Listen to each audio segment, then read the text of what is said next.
తెలంగాణ జల దోపిడీకి కారణం బీఆర్ఎస్ పార్టీ అని ఎమ్మెల్సీ అద్దంకి దయాకర్ మండిపడ్డారు. జలాల పేరిట రాష్ట్ర ప్రజల ధనాన్ని కేసీఆర్ అండుకో దోచుకున్నారన్నారు. ప్రజల కోసం జల ప్రాజెక్టులను కట్టాలని, తన కోసం లేదా తన వారి కోసం ప్రాజెక్టులను కట్టడం దుర్మార్గమని దయాకర్ అన్నారు. ప్రాజెక్టు కట్టడంలో భారీ అవినీతి చేశారని, ఇప్పుడు సిగ్గు లేకుండా మాట్లాడుతున్నారని ఆగ్రహం వ్యక్తం చేశారు. కూలిపోయే ప్రాజెక్టులు కట్టి దండిగా దోపిడీకి తెరతీశారని అన్నారు. ఇక్కడ కట్టిన ప్రాజెక్టులేమో కుంగిపోతాయి, పనికి రాకుండా పోతాయి. అక్కడనేమో ప్రాజెక్టులు కట్టుకుంటానికి వాళ్ళు ప్రయత్నం చేస్తుంటే అపెక్స్ కౌన్సిల్కి పోకుంటే ఇంట్లో వండుకుంటాడు తెలివి కల్లోడట. ఇక వీళ్ళు చెప్పిండ్రు పొడింగులు వచ్చి చెప్తుంటే ఇక కాంగ్రెస్ పార్టీ వినాలి. తెలంగాణ వచ్చినాక 9 సంవత్సరాలు మీ పాలనలో విధ్వంసం కాని వ్యవస్థ లేదు. దాన్ని సరిదిద్దడానికి చేస్తున్న ప్రయత్నాలకు సహకరించేది పోయి తగుదనమ్మా అని ముఖ్యమంత్రి మీద, మంత్రుల మీద దేనికోసం మాట్లాడుతున్నారు మీరు? బయటికి వెళ్ళి అసలు ముఖం కూడా బయటికి చూపించుకోవడానికి కూడా సిగ్గుపడాల్సిన పరిస్థితి మీది. మీ క్యాబినెట్లో ఉన్న వాళ్ళంతా కూడా ఏ స్థాయి పెర్ఫార్మెన్స్ ఓరియంటెడో మాకు తెలుసు. ఒక్కొక్కరు ఏ విధంగా మీరు తయారైనరో కూడా అందరికి తెలుసు. ఉద్యమకారులమని పేరు చెప్పుకుంటూ తెలంగాణ ఉద్యమకారులను, తెలంగాణ ప్రజలను నిట్ట నిలువున దోపిడీ చేసే దొంగలుగా చరిత్రకెక్కే కదా ఇలా ఇంట్లో కూర్చున్నది. ఇంకెందుకు మాట్లాడుతున్నారు?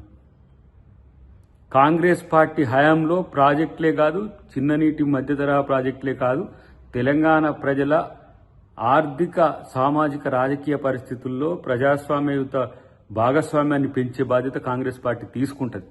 కాబట్టి ఇంకా మాట్లాడి మీ సిగ్గు తీసుకోవద్దని చెప్పి వాళ్ళకు తెలియజేస్తున్నాం. ఆయన ఏదో కేసీఆర్ పెద్ద పవర్ పాయింట్ ప్రజెంటేషన్ అసెంబ్లీలో ఇచ్చిండని చెప్తాడు. మీకు ఎవడికి దమ్మున్నా, అది కేసీఆర్కైనా, కేసీఆర్ కొడుక్కైనా, మీలో ఎవరికైనా, లేకపోతే హరీష్ రావుకైనా, మీరు ఎట్లా మోసం చేసిందో చెప్పే దమ్ము మా దగ్గర ఉన్నది. ప్రాజెక్టులు కట్టడం కాంగ్రెస్ పార్టీకి చెప్తుందా మీరు? కదా ప్రాజెక్టులు ఎట్లా కట్టాలనేది కాంగ్రెస్ పార్టీకి నేర్పే స్థాయి మీది కేసీఆర్ది. ప్రజల్ని దోచుకున్న దొంగలుగా చరిత్రలో ఉన్నారు. మీరు ఇంకా నీతులు పలికే ప్రయత్నం చేయకండి. ఎందుకు అలాంటి పనికిరాని మాటలు మాట్లాడడం? తుమ్మిడిహెట్టి కాడ ప్రాజెక్టు వయబుల్ కాదని చెప్పింది ఎవడు?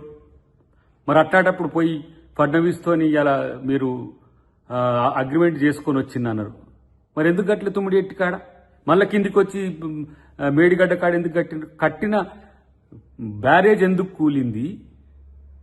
ఇంకో బ్యారేజ్కి ఎందుకు బొంగలు పడ్డది? ఇది సమాధానం చెప్పురా సన్నాసులారా అంటే ఇష్టం వచ్చినట్టు మాట్లాడుతూ ఉన్నారు.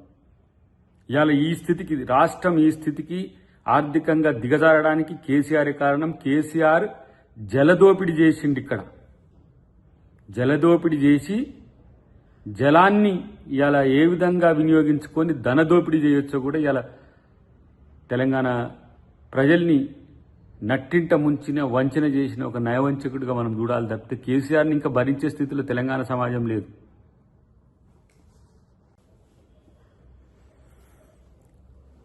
కేసీఆర్కున్న మిడిమిడి జ్ఞానంతో కట్టిన ప్రాజెక్టుల మీద ఆయన క్యాబినెట్లో ఉన్న మంత్రులు మాట్లాడుతున్నారు నిస్సిగ్గుగా. దొంగతనం చేయడానికి ప్రాజెక్టులు కట్టొద్దు, ప్రజల సొమ్ము దోచుకుంటానికి ప్రాజెక్టులు కట్టొద్దు. తెలివి తక్కువతనంతో ప్రజాధనాన్ని ఇంకొకరికి దోచిపెట్టేటందుకో లేకపోతే మీరు దోచుకునేందుకో ప్రాజెక్టులు కట్టొద్దు. ప్రజల కోసం ప్రాజెక్టులు కట్టాలి. ప్రజల కోసం ప్రాజెక్టులు కడితే ఎట్టుంటుందంటే గా నాగార్జున సాగర్ లెక్క ఉంటుంది, గా శ్రీశైలం లెక్క ఉంటుంది, ఆ శ్రీరామ్ సాగర్ లెక్క ఉంటుంది. కట్టిన 3 సంవత్సరాలకే ప్రాజెక్టు కుంగే ప్రాజెక్టు కట్టి ఇంకా నిస్సిగ్గుగా మాట్లాడుతున్న మిమ్మల్ని చూసి ఏమనాలో నాకు అర్థం కావట్లేదు. ఏం నేర్చుకోవాలి కేసీఆర్ నుంచి ప్రాజెక్టుల గురించి? కూలే ప్రాజెక్టులు కట్టేది నేర్చుకోవాలన్నా కాంగ్రెస్ పార్టీ రేవంత్ రెడ్డి? లేకపోతే కూల్చే విధంగా ఎట్లా కట్టాలనో డిజైన్ చేసేటట్టు తెలుసుకోవాలన్నా? ప్రజల్ని దోచుకోవడానికి ప్రాజెక్టులు కట్టడం ఎందుకు? ఇలా దాదాపు 2 లక్షల కోట్ల రూపాయలు మీ ఇలాకాలో మీరు పాలించిన రోజుల్లో ప్రాజెక్టుల మీద ఖర్చు పెట్టిండ్రు. ఎక్కడన్నా ఒక ప్రయోజనం ఉన్న ప్రాజెక్టు ఉన్నదా? తుమ్మిడిహెట్టు కట్టి చూస్తాం, తుమ్మిడిహెట్టు కట్టకపోతే నువ్వు నీలాగా దౌర్భాగ్యపు స్థితిలో కాంగ్రెస్ పార్టీ ఉందా? డెఫినెట్గా కడతాం.